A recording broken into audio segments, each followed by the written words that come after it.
How's everybody doing today? So, it's a great day to be alive. I'm down here at Ann Morrison Park today. In just 2 days, we expect to be using this location. Location yet to be determined to have the Jo Jorgensen rally here in Boise. Yes, we have a presidential candidate, the candidate, not some substitute like what's going on up in Haley. The presidential candidate for the Libertarian Party who will be showing up here in Boise on the 16th. She'll also be visiting Idaho Falls on the 17th, Thursday. So absolutely, come down, pay attention, see what's going on, listen to her speak, hear what she has to say. I may even get an opportunity to say something as well. But these are the things that we're looking at coming up, going on, and other events. So, one of the things that we're looking at right now, welcome. I'm your first congressional candidate for District 1, Libertarian Party. Please pay attention to the link that's scrolling along the bottom. That is the fundraising site for my campaign. Please donate, like, share, comment. Let me know what you're thinking about, because that is what this is all about. This is about, gotta love the geese. This is about me hearing from you to understand what it is we need here in America and here in Idaho. So definitely please look. Now, put up a little blurb earlier today. These are about the things that we want here in America. You know, Forbes went out, they did the article.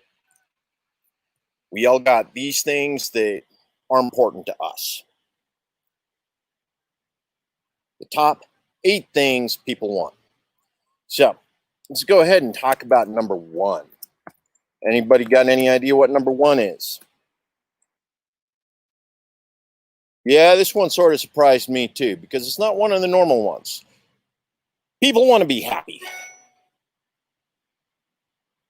You know, usually you think money, you think about, peace, you think about freedom. Nah, people want to be happy. What is it that's going to make you happy? What sort of things go into that? So now, this is actually an interesting thing, because in soft sciences, actually in economics, they're getting into this theory right now. It's called the economics of happiness. Why would I know? This was actually one of the senior classes that was available, 400 series seminars that was available when I was going to Boise State University. And there's a couple books out on the issue right now. The economics of happiness. What does this mean? Well, there's a lot of things that go into contributing to happiness. The things we want, the things we buy, where we live, how far we have to commute to work, whether or not we work at home or not, even proximity to the airport. This is of particular importance. Reason why is because if you're in the noise zone in the airport, you're generally not considered a happy individual. Property values go down close proximity to the airport simply because of the noise factor. So happiness.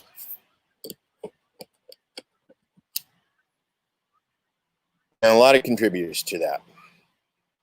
One of the things that some of the studies for the economics of happiness included was, do you have access to health care? Well, do you?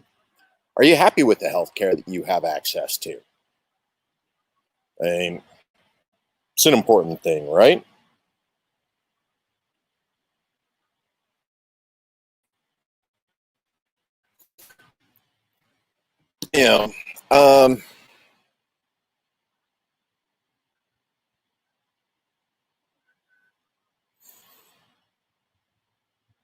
How long do you commute? How long does it take you to commute to work?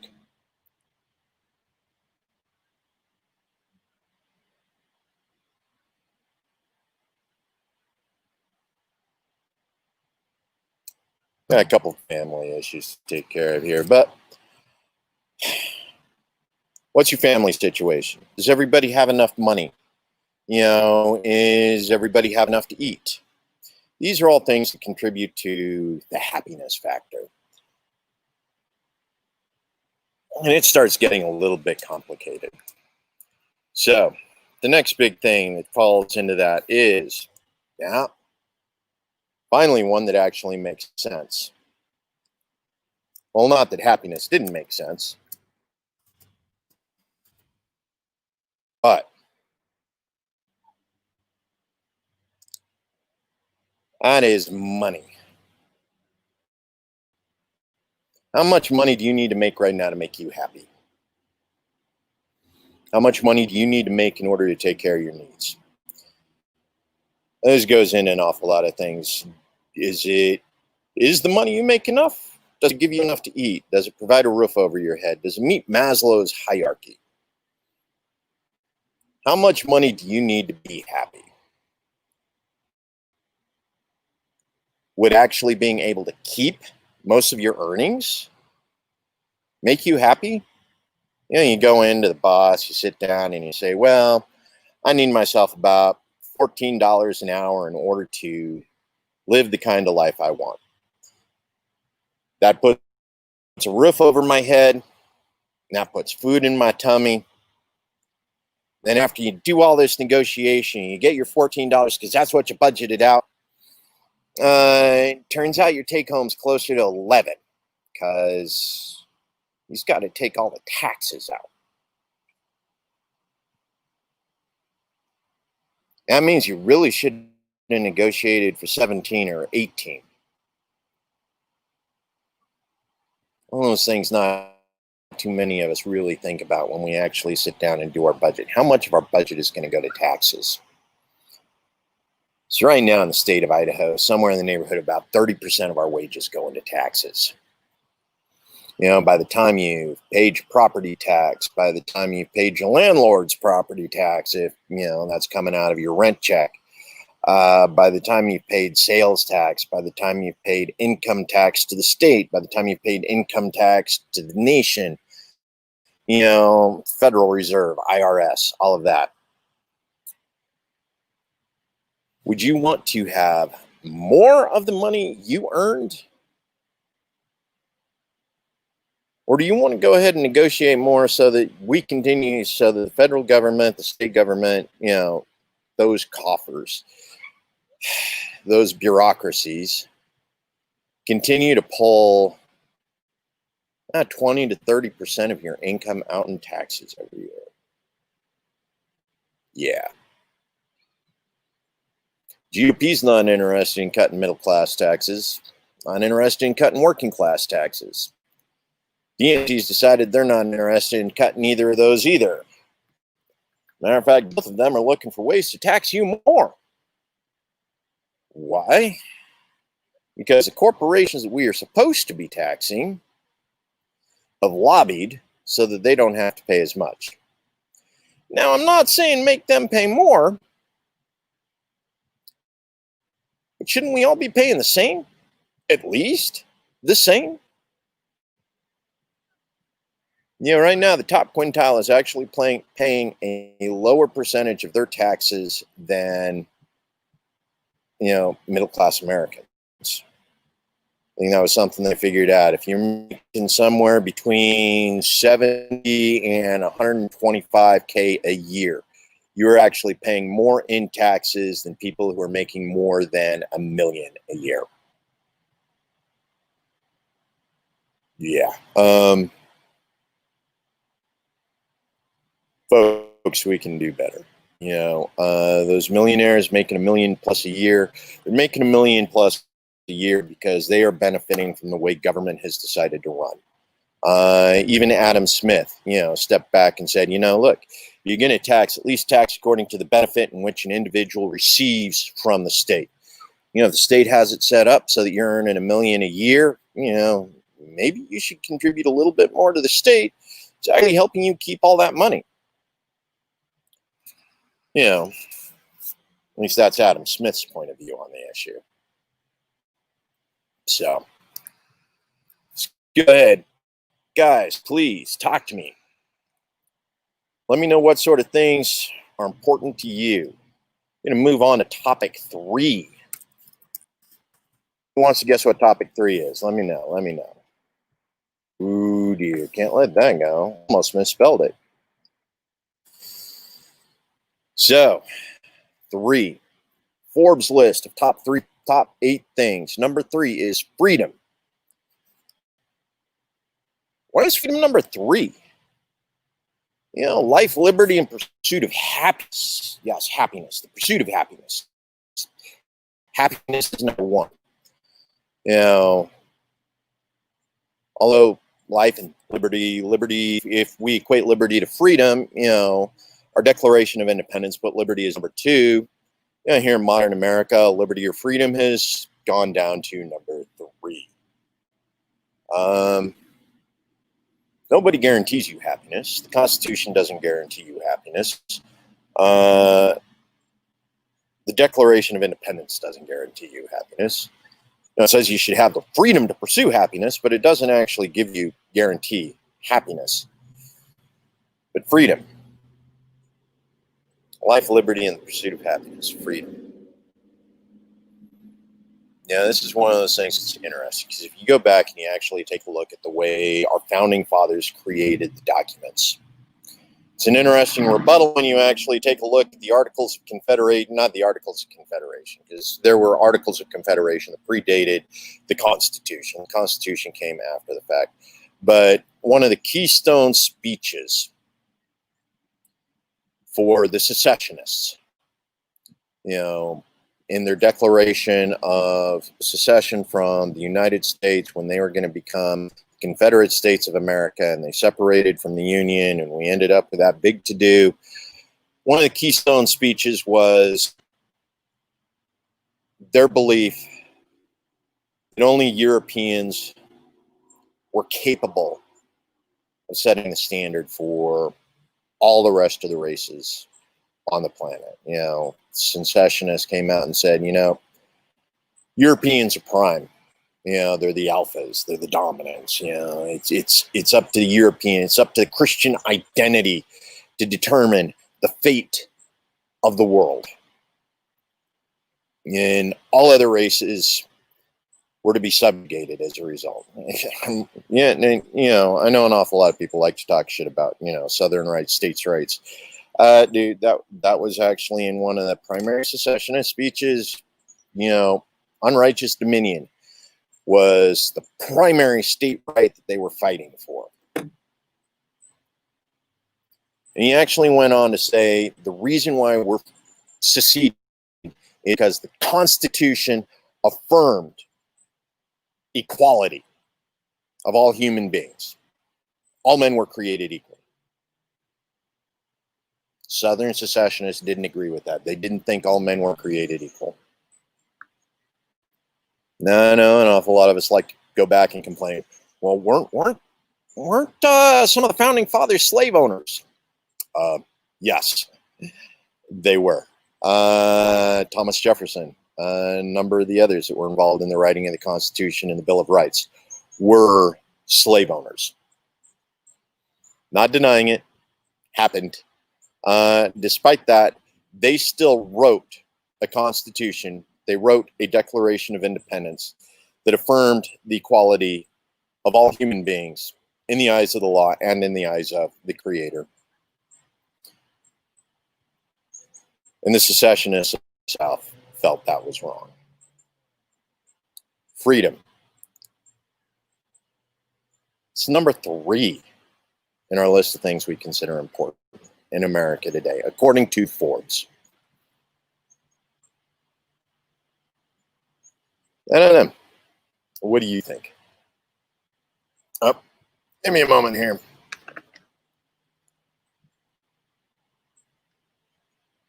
Realizing I had a little smudge on my camera. Oh. I like that look. That's much better. You guys can actually see me now. Yes. Win. Okay, so let's go on to number 4. What do you think is important after freedom?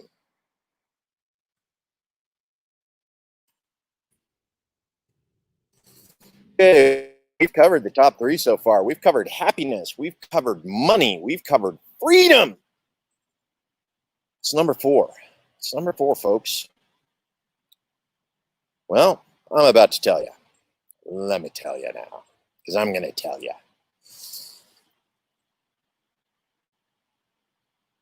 It's peace. Oops. Let's keep it up there. Peace.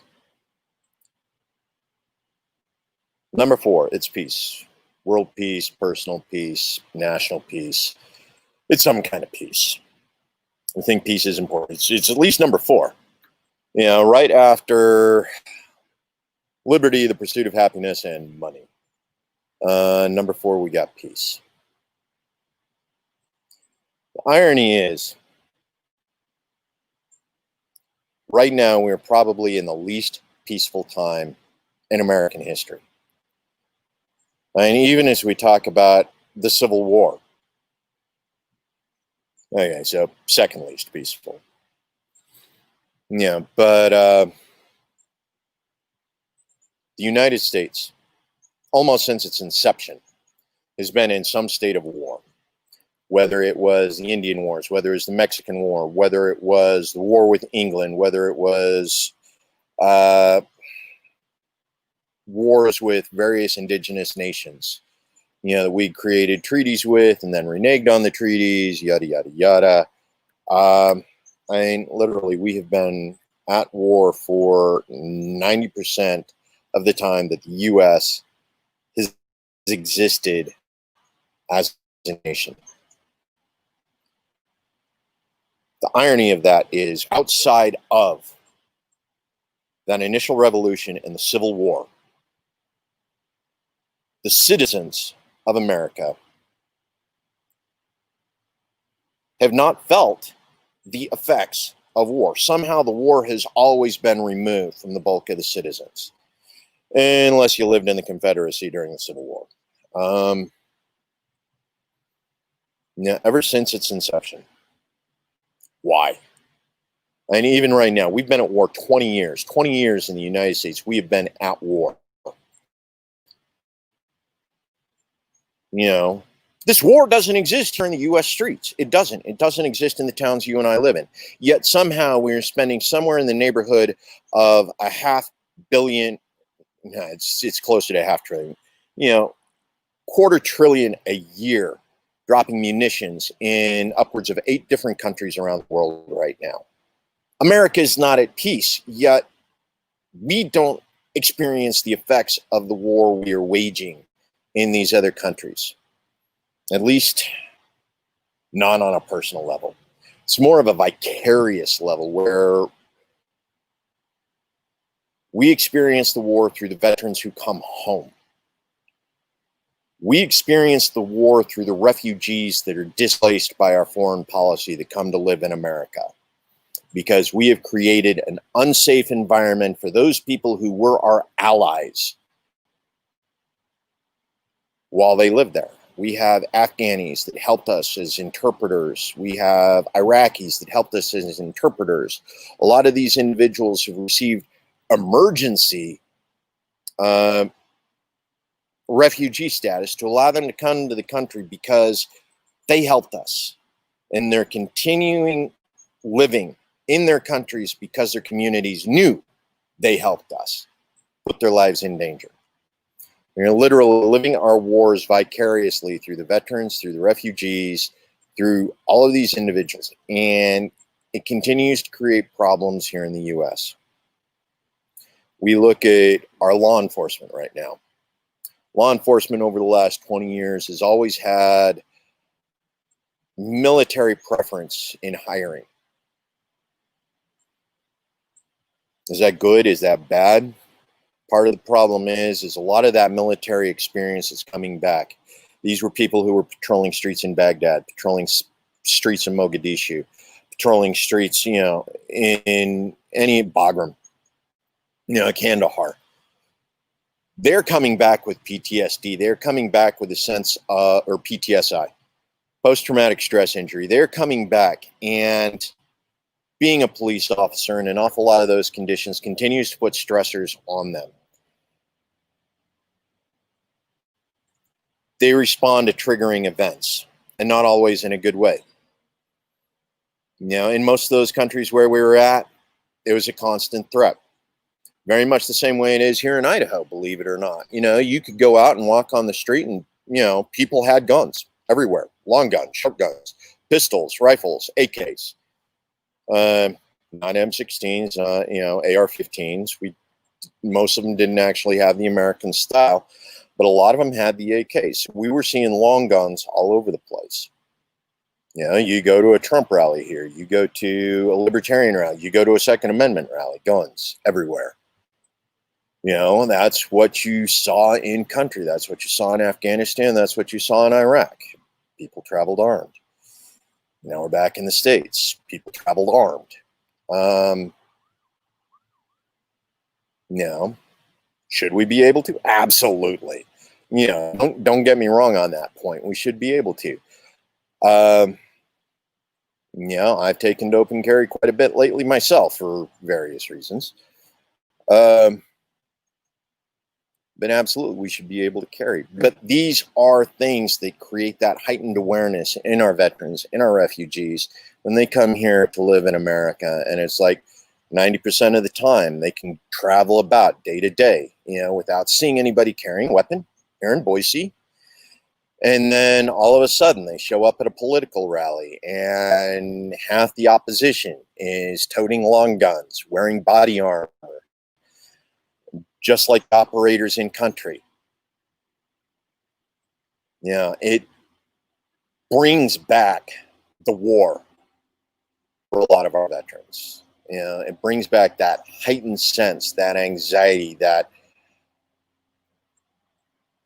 hyper awareness that now we need to pay attention to everything and everybody going on, because we don't know who's on our side. We don't know who wants us dead. We don't know who wants to keep us alive. And here we are at home. And even though everybody has the right, we find ourselves reliving experiences that we thought we had left behind. Because let's face it, how often do you actually need a gun here in the United States? Yes, have it. Absolutely. Concealed carry, open carry, doesn't matter. It's a right. Just understand that not everybody has the same reaction to your open carry. Enjoy your rights, man. Enjoy them. Absolutely. I know I do. But peace. How do we create peace in America?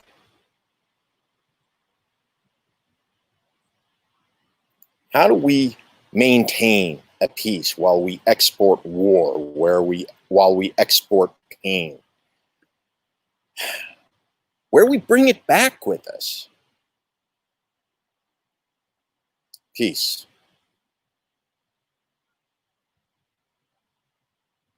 How important is peace to you?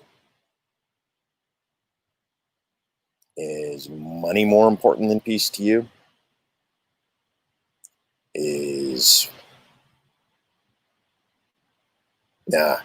Okay.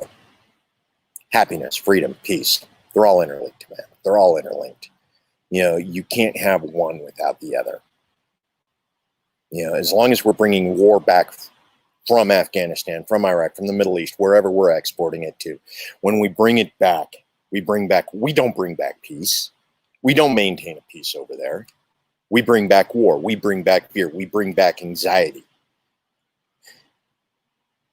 We bring back the awareness that our presence creates more terrorists. We create a fear for the future.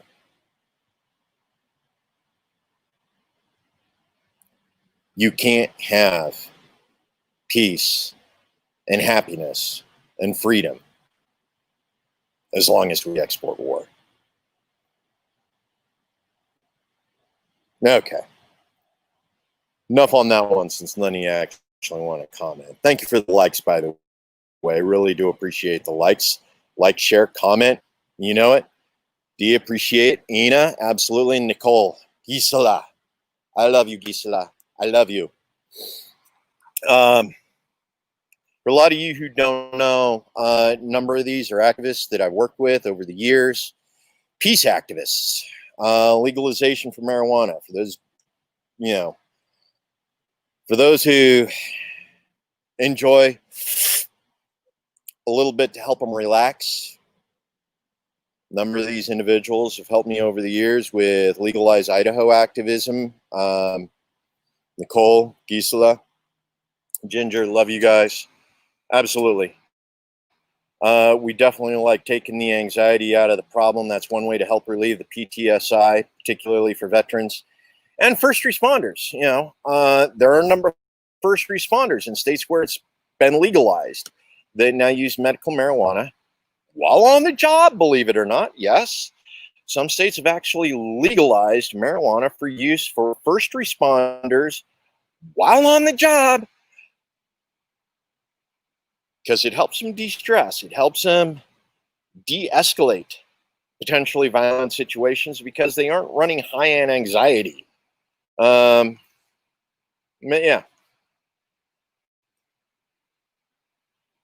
Let's go ahead and hit another topic. This is number 5 of 8, by the way. 5.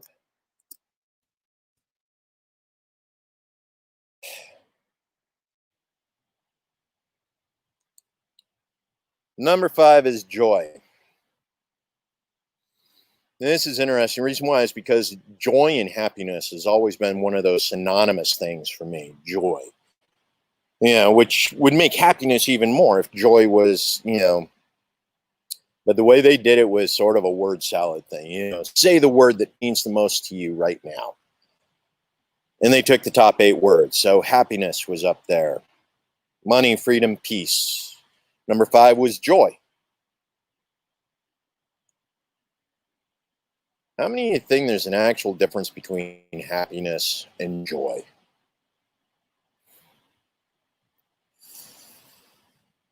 You can go ahead and bring Gisela up here. Thank you, Gisela. Freedom is the issue. We can't have it without equality. And that's true. If there is one person in America without freedom, none of us have freedom. As long as we can't share that freedom universally, as long as the freedom isn't universal, it doesn't exist. We find ourselves trapped in a system where either we are the exploiter or we are the exploited.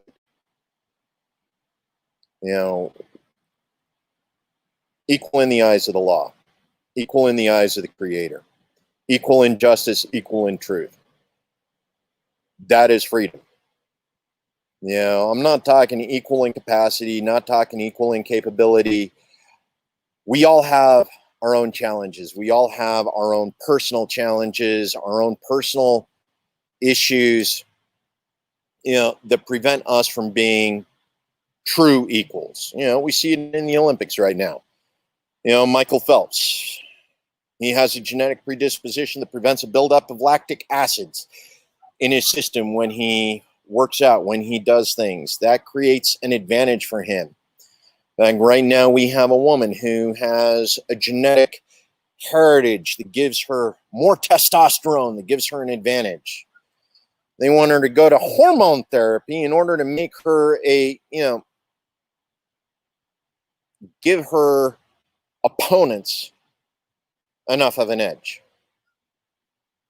Good folks, we will never be equal in capacity. There will always be somebody faster, stronger, smarter than us.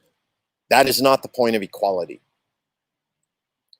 It is we're equal in respect. We respect everybody equally. We give everybody equal opportunity, equal justice. Yes, always somebody smarter, faster, stronger. Unavoidable. God did not create us physically equal. He did not all give us the same genetic capability, the same genetic capacity. However, the founding fathers felt that equal in justice, equal in freedom, equal in the eyes of the Creator, was a strong foundation for a true democratic nation, where we were all able to have our voices heard, be able to be represented equally. All of us have the same stake in the growth of our nation. Can't have equality without, or can't have freedom without equality. So that was number 5, folks. That's my 30 minutes for the day. Really do appreciate your input. Thank you for joining me, Gisela. The rest of you, Dia, love you, niece. Appreciate it. Nicole, Ashley, thank you all. Ginger, love you. Okay, remember, donate to my campaign. That helps me keep these broadcasts going. This helps me reach out to you, reach out to the people of America, reach out to the people of Idaho, so that you know what I'm thinking, and I have an opportunity to hear what you're thinking, so that we can work towards those important things here in America that everybody wants. We want happiness. We want more money for our paycheck. We want more freedom. We definitely want more freedom. Peace in America. Number 4, folks, peace. Peace makes all the rest of it easier. And joy. Contribute to my campaign. Like, share, comment. Again, please. I'll be waiting for your comments in the threads and other issues. Definitely looking forward to it. Have a great evening. I'm going to go out and find something to do. Probably catch up with my 22 a day. Suicide awareness, folks. Happiness, money, freedom, peace. All of those contribute to suicide prevention. We can do it as a nation. We can do it together. We can do it as a community. Remember, family, friends, community. That's how we get through this. Love y'all. Have a good one.